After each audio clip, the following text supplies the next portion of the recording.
Bismillahirrahmanirrahim. Assalamualaikum warahmatullahi wabarakatuh. Bertemu kembali dengan saya di channel Mantan Sales. Jadi di kesempatan kali ini saya ingin mereaction sebuah video ya, video dari channel YouTube-nya Ika Wulandari.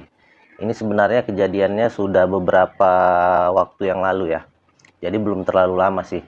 Jadi ini video tentang kekerasan yang dilakukan oleh seorang majikan terhadap pembantu rumah tangganya. Jadi ini kejadian di Malaysia ya.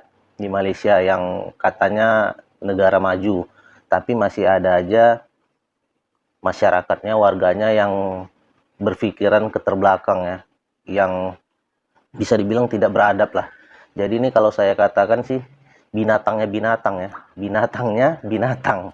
Nah inilah ini, karena majikan ini sangat tidak punya perasaan, tidak punya hati. Jadi ini pembantu rumah tangga sudah 5 tahun bekerja, tidak digaji.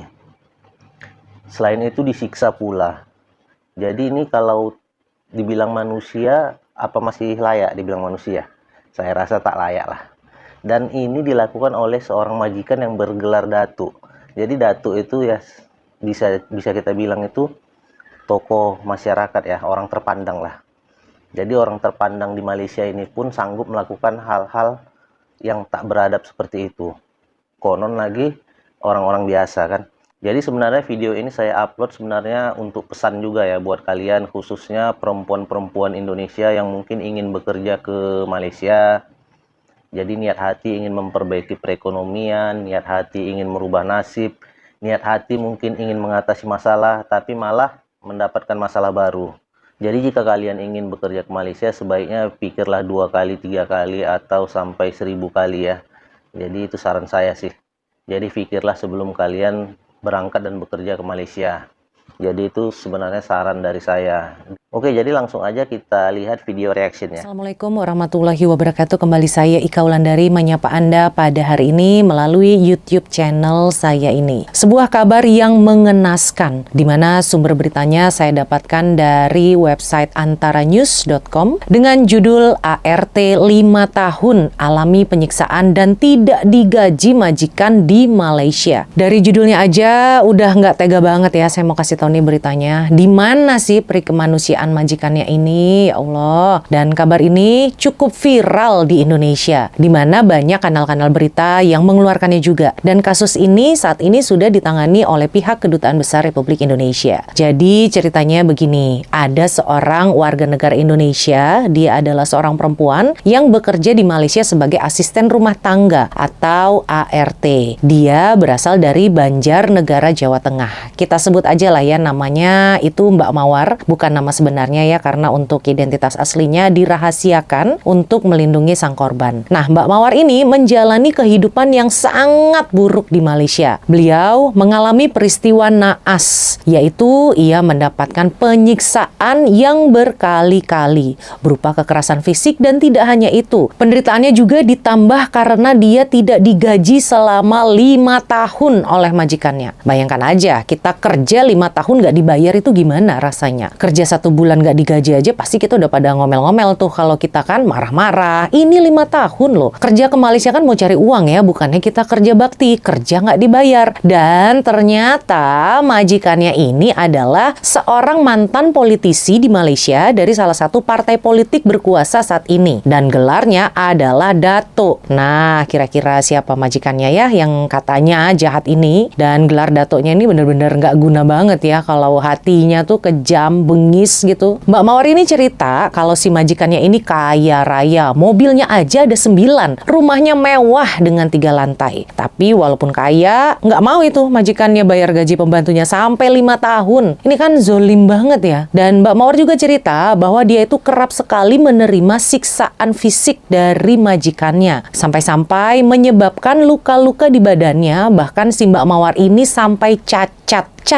dia di beberapa bagian tubuhnya. Sudahlah luka-luka, ada bekas cacat. Si majikannya ini nggak pernah loh membawa Mbak Mawar ke rumah sakit. Si Mbak Mawar ini nggak pernah menerima perawatan medis yang semestinya. Dibiarin aja gitu setelah disiksakan. Duh, ini kasihan banget gitu loh. Siksaan yang diterima Mbak Mawar ini adalah dipukuli sama majikannya. Terus Mbak Mawar ini pernah diguyur dengan air panas yang mendidih. Aduh, ngeri banget nih. Namanya diguyur air panas Mas? Ya jelas aja dong, kulitnya kan melepuh ya di sana dan di sini. Ada gitu ya orang setega ini. Ini udah zaman maju gitu loh. Udah tahun 2023, bukan zaman penjajahan. Masih aja melakukan seperti ini kepada manusia. Dan pernah juga nih, Mbak Mawar itu dipukul di jari-jari tangannya nih sampai luka-luka. Dan nggak cuma majikannya aja loh ternyata yang nyiksa Mbak Mawar ini. Tapi Mbak Mawar ini juga disiksa sama sopir majikannya. Duh, ini bener-bener ya. Majikannya nyiksa, sopirnya juga nyiksa. Masalah penyiksaan dan gaji yang nggak dibayar selama 5 tahun oleh majikannya ini, alhamdulillah sudah ditangani oleh Kedutaan Besar Republik Indonesia. Ketika ditanya oleh pihak KBRI, kenapa kok Mbak Mawar itu sampai disiksa gitu? Nah, Mbak Mawar itu bilang, dia juga nggak tahu salahnya tuh apa. Ya, nggak jelas aja gitu apa sebabnya. Nggak ada alasan, pokoknya dia tuh disiksa, dipukuli itu karena apa? Dia nggak tahu salahnya apa. Dan kalau misalnya ada yang nanya juga nih, kenapa sih Mbak Mawar itu nggak kabur aja? Jawabannya pernah.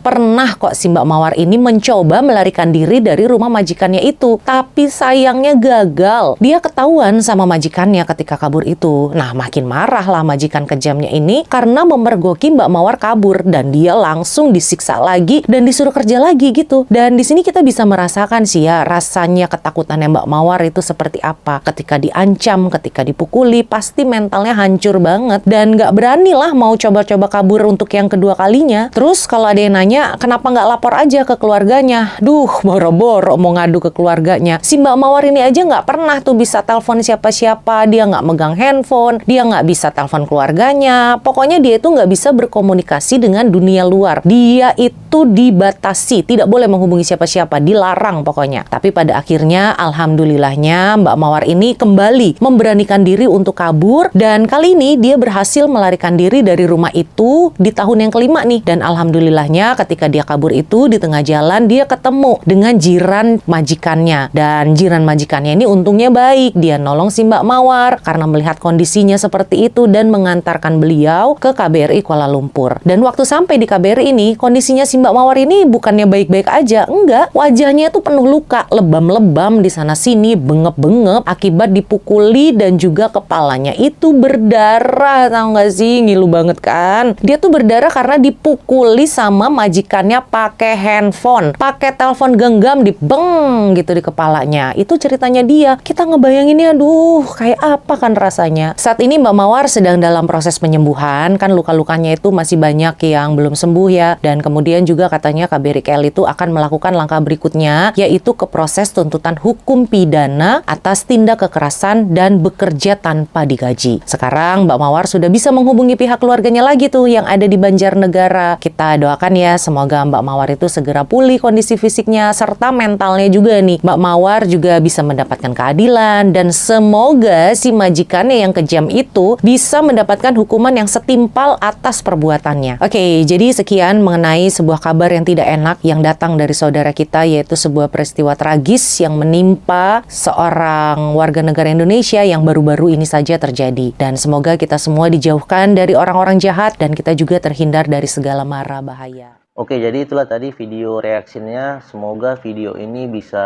membuka wawasan kalian. Jadi kalian jika ingin bekerja ke Malaysia pun bisa berpikir dua kali lah.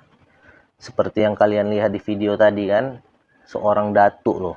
Seorang datuk, tokoh masyarakat, orang yang terpandang, sanggup melakukan hal sekeji dan sehina itu. Coba kalian bayangkan. Seorang datuk saja pun sanggup melakukan hal serendah itu. Jadi kalau menurut saya ini majikan, ini datuk ini tidak ubahnya seperti banci ya, bencong ya. Dia tega memperlakukan seorang wanita sekejam itu, sehina itu. Dia hanya berani dengan wanita yang lemah. Jadi kalau bukan banci, apalagi coba dibilang. Dan sifatnya itu kalau menurut saya sih binatangnya binatang ya, lebih binatang daripada binatang. Dia mempekerjakan pembantu rumah tangga selama 5 tahun tidak digaji, disiksa pula. Jadi saya pesankan kepada kalian ya, khususnya warga-warga Malaysia ya, majikan-majikan Malaysia. Jadi jika kalian tidak sanggup untuk membayar gaji pekerja, tak payahlah pakai pembantu-pembantu. Tak usahlah sok-sok hebat pakai pembantunya dari Indonesia, pembantunya dari warga asing. tapi kalian tak sanggup membayar gajinya, kalian tak mau membayar gajinya.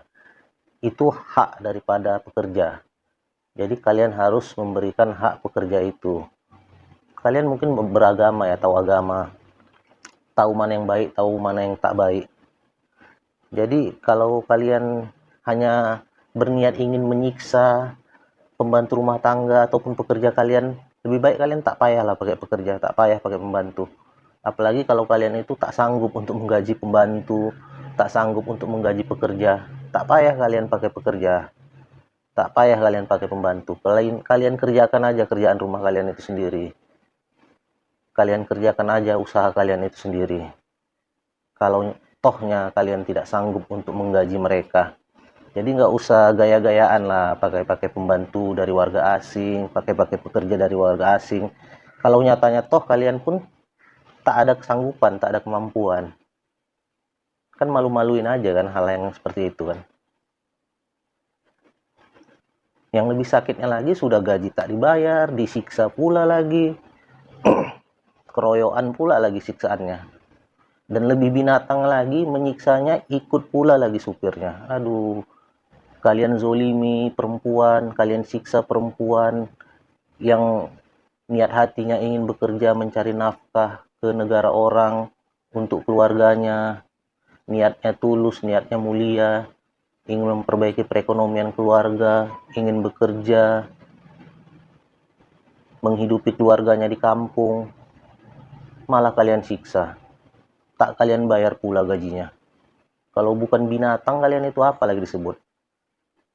Lebih layak mungkin untuk mengatakan kalian binatang pun tak sepadan lah. Kalian itu lebih parah, lebih bejat daripada binatang. Majikan-majikan seperti itu lebih bejat daripada binatang. Sifat binatangnya itu lebih-lebih tak punya hati. Buat apa gelar datuk tuh disandangkan sama dia kan? Kalau toh sifatnya pun, kelakuannya, adabnya seperti binatang. Orang jauh-jauh meninggalkan sanak keluarganya, meninggalkan anaknya, mungkin dia meninggalkan suaminya juga di Indonesia sana, pergi berangkat ke Malaysia untuk bekerja, mencari nafkah, mencari rezeki dengan niatan ingin memperbaiki perekonomian keluarga. Malah kalian perlakukan seperti itu. Nauzubillah summa nauzubillah. Azab dari Allah pasti, saya yakin, akan sampai kepada majikan-majikan seperti itu. Majikan-majikan tak beradab, majikan-majikan binatang. Jadi buat para majikan, pakai hati, pakai pikiran kalian. Kalian beragama, kalian tahu mana yang dilarang oleh agama, mana yang diperintahkan oleh agama. Jadi jangan kopiah dipakai, tudung dipakai, tapi hati ini tidak beradab. Jadi janganlah seperti itu ya. Pembantu kalian itu, pekerja kalian itu juga manusia. Dia manusia sama dengan kalian para majikan. Sama-sama manusia ciptaan Tuhan, ciptaan Allah Subhanahu wa taala. Jadi hargailah mereka. Oke, mungkin itu aja yang ingin saya sampaikan. Semoga bermanfaat. Akhirul kalam, wabillahi taufiq wal hidayah. Wassalamualaikum warahmatullahi wabarakatuh. Salam pejuang ringgit.